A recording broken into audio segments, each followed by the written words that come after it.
വയനാട് ദുരന്തത്തിൽപ്പെട്ടവർക്കായി സമാഹരിച്ച തുക CPM ഭരിക്കുന്ന കുന്നംകുളം നഗരസഭ കൈമാറിയില്ല. വയനാട് ചൂരൽമല മുണ്ടക്കൈ ദുരന്തത്തിൽപ്പെട്ടവർക്ക് സഹായം എത്തിക്കാനായി 3 മാസം മുമ്പാണ് 10 ലക്ഷം രൂപ നൽകാൻ CPM ഭരിക്കുന്ന കുന്നംകുളം നഗരസഭ തീരുമാനിച്ചത്.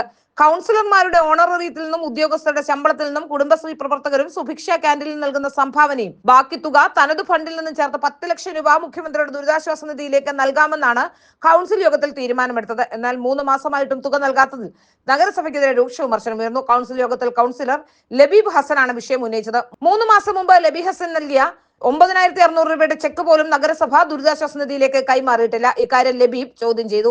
ഇതിന് കൃത്യമായ മറുപടി നൽകാൻ ഭരണസമിതിക്ക് കഴിഞ്ഞിട്ടുമില്ല. ചെയർമാന്റെ മറുപടിയിൽ തൃപ്തിയില്ലാത്തതിനാൽ സെക്രട്ടറി മറുപടി പറയണമെന്ന് ലബീബ് ആവശ്യപ്പെട്ടു. എന്നാൽ ഭരണകക്ഷിയിൽപ്പെട്ട ആരും തന്നെ ചെയർപേഴ്സണെ സഹായിക്കാൻ രംഗത്ത് വന്നില്ല. അത് ഫണ്ട് കുറവായതിനാലാണ് ഫണ്ട് നൽകാൻ വൈകിയതെന്നും അടുത്ത ആഴ്ച തന്നെ മുഴുവൻ ഫണ്ടും നൽകുമെന്നും നഗരസഭാ സെക്രട്ടറി കൗൺസിൽ യോഗത്തിൽ പറഞ്ഞു. ലബീബ് നൽകിയ ചെക്കിന്റെ കാലാവധി കഴിഞ്ഞതിനാൽ പുതിയ ചെക്ക് നൽകണമെന്നും സെക്രട്ടറി ആവശ്യപ്പെട്ടു. കുന്നംകുളത്ത് 7 മാസമായി അടഞ്ഞുകിടക്കുന്ന നഗരസഭാ ക്രിമിറ്റോറിയം ഈ ആഴ്ച മുതൽ തുറന്ന് പ്രവർത്തിക്കുമെന്ന നഗരസഭയുടെ ഉറപ്പും പാഴ്വാക്കായി. അറ്റകുറ്റപ്പണികൾ പൂർത്തീകരിക്കാൻ വൈകിപ്പിക്കുന്ന ഭരണ നേതൃത്വത്തെ കൗൺസിൽ യോഗത്തിൽ കടുത്ത ഭാഷയിൽ നഗരസഭാ ആരോഗ്യ സ്റ്റാൻഡിംഗ് കമ്മിറ്റി ചെയർമാൻ കൂടിയ T സോമശേഖരൻ വിമർശിച്ചു. നഗരസഭയിൽ ഇപ്പോൾ ഒന്നും നടക്കുന്നില്ലെന്നും താൻ കൂടി ഉൾപ്പെട്ട ഭരണസമിതി തികഞ്ഞ പരാജയമാണെന്നും സോമശേഖരൻ സമ്മതിക്കുകയും ചെയ്തിട്ടുണ്ട്.